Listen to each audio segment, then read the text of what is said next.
Hey guys, it's Vampire Mike from Sega CD Universe. So I wanted to do a quick review, I guess, on Call of Cthulhu, which is a fairly new game. I think it came out last year on PS4, I think PC and Xbox One. I could be incorrect.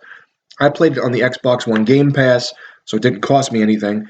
It was something I had my eye on for a while, but then I kind of forgot about it, and then it popped up on Game Pass. I have Game Pass for a few more months, so I figured I'd check it out.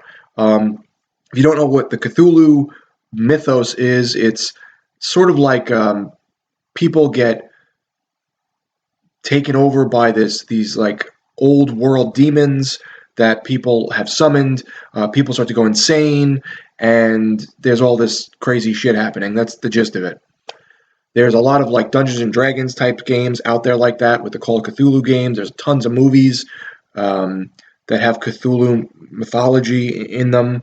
H.P. Lovecraft is the creator of it, of the original, mythos. So you may have heard some of that stuff.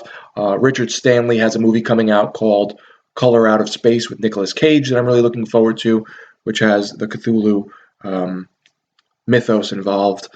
So the game is you are a detective, a private detective, not like not a cop, and you go to this island to find this missing woman for her father. The father is saying that the house burnt down, and actually, you don't know if she's missing. I think you want to know why she's dead. The house burnt down, and there's sort of weird circumstances involved, and he wants you to get to the bottom of it. So you go to this island, and everyone is very weird. They seem like everyone's kind of hiding something. You don't know why. The game plays like a first-person detective game. You kind of point and click in a way, look around with the thumbstick and investigate things and put clues together. You have different stats on your character that you can upgrade, so that if you find a clue or talk to someone, you can use different little abilities to maybe coerce them or get more background than you would have if your stats were lower. There's really not much action. There are a couple scenes where you have to sneak around and hide. And near the end, there is a scene where you have a gun that runs out of bullets, but you can shoot a couple people that are, looking for you. It's an intriguing game. I enjoy the detective aspect of it. It reminded me of something kind of like Murdered Soul Suspect, which I liked way more. I thought that was a more interesting game, kept me more intrigued, and just had an interesting story. Where this just sort of fell flat by the end. I felt like the endings, there's I think four endings, depending on what you do and where your stats are. I don't want to say too much, but the two endings I got were okay. I thought they were kind of bad. They didn't flesh much out. There wasn't like this crazy like interesting thing happening. It was just like this happens, the end. And I was like, really? I played like 8 hours of this game to get to that. The endings change depending on your stats and some of the choices you make within the game.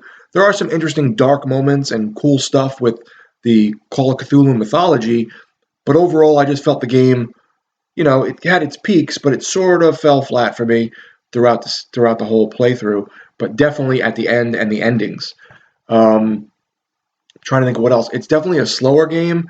It's not something that you're going to run through and speed through and have a lot of action or fun. It's like more investigating.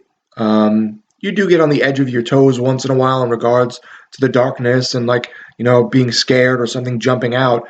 But overall, it wasn't what I'd hoped it to be. I would recommend it if you have Game Pass and you like Murdered Soul Suspect or maybe like a Life is Strange type of game, I guess. Kind of that vein.